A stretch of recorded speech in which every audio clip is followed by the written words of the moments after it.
The moment in the Obama presidency unlike any we have seen before. The commander-in-chief under fire trying to quiet the fury surrounding his signature achievement, ObamaCare. Today announcing a change in the rules, but the measure of what this means for his leadership can be seen in his face. Take a look at these pictures from 3.5 years ago. The joy, the confidence as he signed ObamaCare into law. And here was his face today as he told the nation he fumbled the ball in a big game. Our team is standing by, and ABC's White House correspondent Jim Avila starts us off now. 52 minutes of contrition.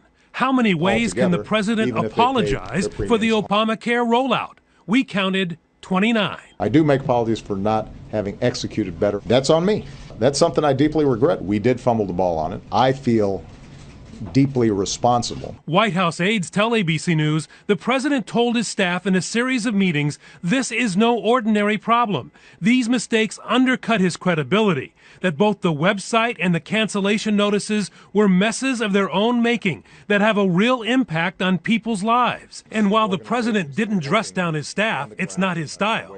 Everyone got the message. Ultimately, I'm the president of the United States, and they expect me to do something about it. So here is what he did. After 2 years of promising if you like your plan, you can keep your plan, then watching policies canceled by the hundreds of thousands, today he unilaterally changed the rules. Now proposing that anyone who received a cancellation letter be allowed to keep their current plan another year.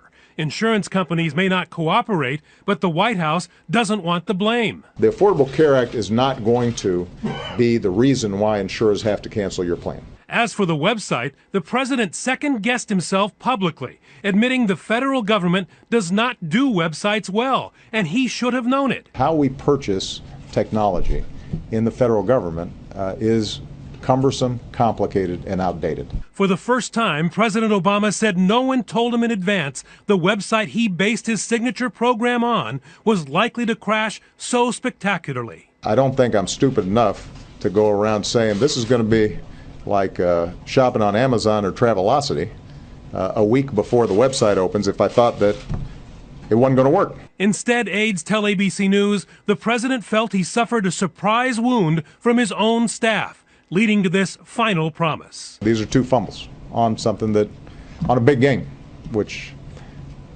the game's not over.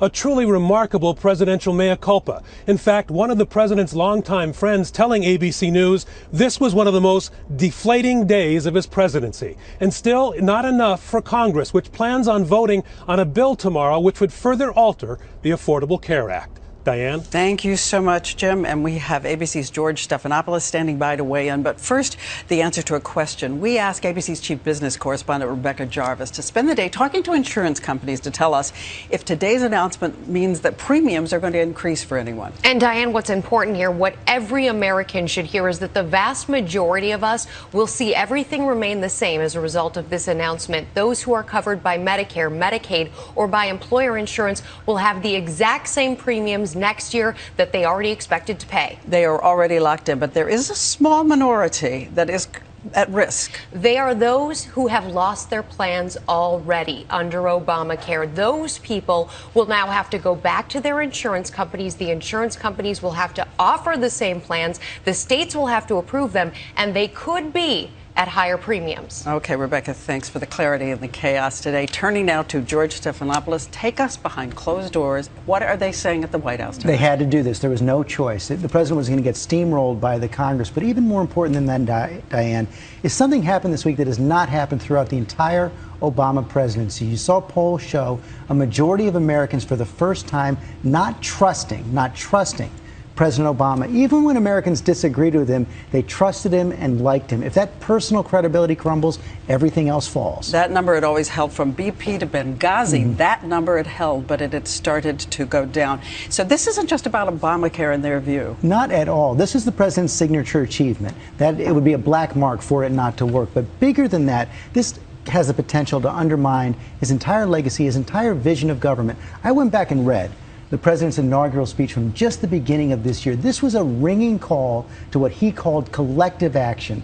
government action. If government doesn't work here, he is not going to be able to advance that agenda for activist, ambitious government. His entire vision for a second term begins to collapse. So many plans on the line. Thank you, George. Thank you, Rebecca, once again. An extraordinary day today.